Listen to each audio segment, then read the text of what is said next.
তো hello friend, দেখতে পাচ্ছেন এটি একটি অ্যাম্প্লিফায়ার যেটি আমি নিজেই অ্যাসেম্বলি করেছি। তো বন্ধুরা, আজকের ভিডিওটি খুবই গুরুত্বপূর্ণ হতে চলেছে।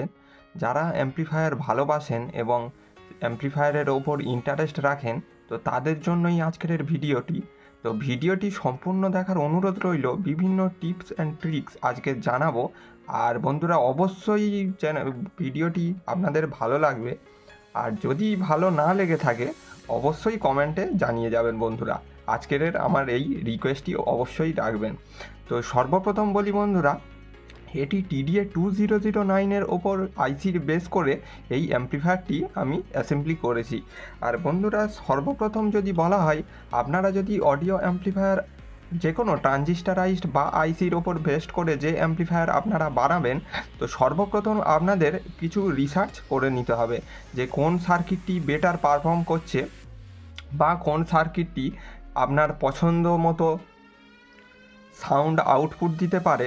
সেই নিয়ে আপনাদেরকে একটু অনলাইনে রিসার্চ করে নিতে হবে। বিভিন্ন সার্কিট ডায়াগ্রাম আপনারা অনলাইনে পেয়ে যাবেন। তো তার মধ্যে ভালো খারাপ বোঝার দায়িত্বটা কিন্তু আপনার ওপরেই পড়বে বন্ধুরা।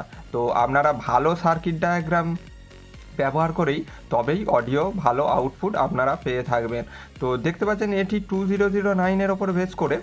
আর বন্ধুরা, এটি আমি খুবই শখের জন্য বানিয়েছি, অর্থাৎ কাস্টমারের নিড অনুযায়ী, যে ছোট অ্যাম্প্লিফায়ার হবে, কম দামের হবে এবং কম্প্যাক্ট সাইজের হবে, আর যেটি লং লাস্টিং হবে সাথে, এবং যেন খারাপ হয়ে গেলে 100% রিপেয়ার করা যায়। সে যেমনভাবেই খারাপ হোক যেন রিপেয়ার করা যায়। তো তার জন্যই বন্ধুরা আমি এটি বানিয়েছি। আর এটি কাস্টমারের জন্যই বানিয়েছি বন্ধুরা। তো এটি দেখতে পাচ্ছেন 0 পিসিবিতে বানানো। আর 0 পিসিবিতে বানালে বেশ কিছু জিনিস আপনাদের খেয়াল রাখতে হবে। যে অনেকেই দেখতে পাবেন যে এই শোল্ডার ইউজ করে ট্র্যাক বানান 0 পিসিবিতে যে কোনো সার্কিট বানানোর সময়। তো বন্ধুরা, এই যে কোনো সার্কিট বানানোর সময় এই ট্র্যাক বন্ধুরা বিশেষ করে অডিও অ্যাম্প্লিফায়ার সার্কিটে একদম করবেন না। তার কারণ হচ্ছে কি বন্ধুরা, দিনকে দিন এই শোল্ডারটি রাস্ট হয়ে যায়, অর্থাৎ ড্রাই হয়ে যায় বন্ধুরা। আর ড্রাই হয়ে যেতে থাকলে একটি একটি রেজিস্ট্যান্সের হিসাবে কাজ করে। তো রেজিস্ট্যান্স হিসাবে যখন কাজ করবে তখন আপনার সার্কিটের এফিসিয়েন্সি কমে যাবে। তার কেন ভালো বলছি বন্ধুরা, তারও রাস্ট পড়ে, জং ধরে, রেজিস্ট্যান্স তৈরি করে, কিন্তু এটা খুব লেন্দি। অর্থাৎ যেহেতু এটি ইনসুলেটেড রয়েছে, তো এটি জং ধরার যে টাইম, সে অনেকটা টাইম পরেই তবেই জং ধরবে। কিন্তু এই শোল্ডার যে ট্র্যাকগুলো আপনারা বানিয়ে থাকেন, তো এটি খুব সহজেই খুব কম সময়ের মধ্যে এটি রেজিস্ট্যান্স তৈরি করে নেবে।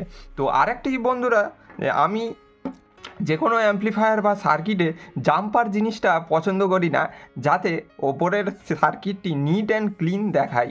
তো দেখতে পাচ্ছেন আমি এখানে কোনো জাম্পার দিইনি। তো তার ফলে এখানে একটু তারের জাল তৈরি হয়েছে। এই তারের জাল কোনো প্রবলেম নেই যদি আপনারা সঠিকভাবে গ্রাউন্ডিং করেন, এতে কোনো নয়েজ আসবে না।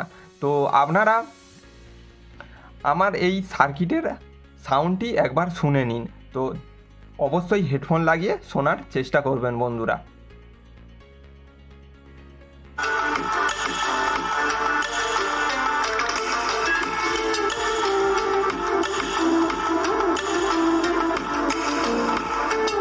তো দেখতে পাচ্ছেন বন্ধুরা সাউন্ডটি কেমন, আপনারা অবশ্যই কমেন্টে জানাবেন। আর আরেকটি স্পিকার আমি বন্ধুরা এখানে অ্যাড করছি। তো বন্ধুরা, অডিও সাউন্ড কোয়ালিটি আপনারা শুনলেন যে নর্মাল অবস্থায়, অর্থাৎ স্ট্যান্ড বাই অবস্থায় কোনো নয়েজ এবং হামিং আপনারা শুনতে পাবেন না।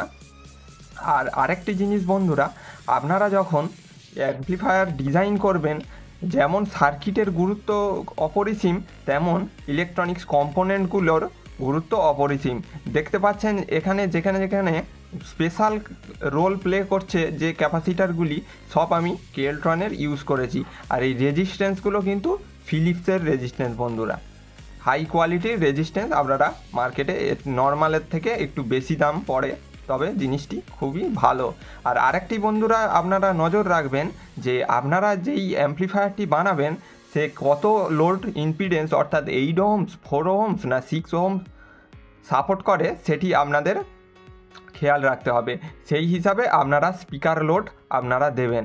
আর বন্ধুরা আরেকটি কথা, যখন আপনাদের পাওয়ার সাপ্লাই বেশি হয়ে যাবে তখন কম ওহমসের ইম্পিডেন্সের স্পিকার লাগানো বর্জন করতে হবে বন্ধুরা। তার কারণ হচ্ছে যত কম ইম্পিডেন্সের স্পিকার এখানে লোড এই আইসির উপর পড়বে তো আইসিটা তুলনামূলক একটু বেশি হিট হবে। তো যদিও আপনারা যদি 4 ওহমসের লোড ইউজ করেন তো তার পর্যাপ্ত পরিমাণে হিট সিঙ্ক আপনাদেরকে দিয়ে দিতে হবে, আর প্রয়োজন পড়লে কুলিং ফ্যানও আপনাদের প্রোভাইড করতে হবে। তো আরেকটি বন্ধুরা জিনিস, বিশেষ করে এই ব্লক টার্মিনালগুলো দেওয়ার চেষ্টা করবেন। তার কারণ হচ্ছে যে কোনো ধরনের অ্যাম্প্লিফায়ার বোর্ডে আপনারা যখন প্রথম তৈরি করবেন তো তার জন্য বিভিন্ন ধরনের স্পিকার আপনাদের ইউজ করে দেখতে হবে কেমন কি আউটপুট দিচ্ছে। তো তার জন্য বেশিবার সোল্ডারিং আনসোল্ডারিং না করে এখানে ব্লক টার্মিনাল আপনারা যদি ইউজ করেন এখানে আপনাদের অনেক সুবিধা হবে। আর বন্ধুরা আরেকটি কথা বন্ধুরা, যে একটি আইসি ইউজ করেছি বলে এখানে আমি এখানে যে মাইকা সিট ইউজ করা হয় সেটা আমি করিনি। যদি একাধিক আইসি আমি ইউজ করি এখানে মাইকা সিট অবশ্যই লাগাবেন। অর্থাৎ কোনো যদি একটি আইসি ফেলিওরের কারণে খারাপ হয়ে যায় বা শর্ট হয়ে যায়, ফিউজ হয়ে যায়, তখন অন্য আইসির উপর যেন না প্রভাব পড়ে তার জন্য এই মাইকা সিটটা খুবই প্রয়োজন। তো দেখতেই পাচ্ছেন পাওয়ার সাপ্লাইয়ের জন্য আমি একটি ডিসি জ্যাক এখানে ইউজ করেছি। আর এই সার্কিটটি সাধারণত বন্ধুরা 12 থেকে 15 ভোল্ট, 12 ভোল্ট দিলে 3 অ্যাম্পেয়ার, 15 ভোল্ট দিলে 2 অ্যাম্পেয়ার আপনারা দিতে পারেন। আর ভিডিওটি কেমন লেগে থাকলো অবশ্যই বন্ধুরা কমেন্টে জানাবেন। আর যে ডিটেলসগুলো দিলাম অবশ্যই আপনাদেরকে ভবিষ্যতে কাজে লাগবে বলে আশা করি। তো সম্পূর্ণ ভিডিওটি দেখার জন্য ধন্যবাদ। তো নেক্সট ভিডিওতে আবার দেখা হচ্ছে।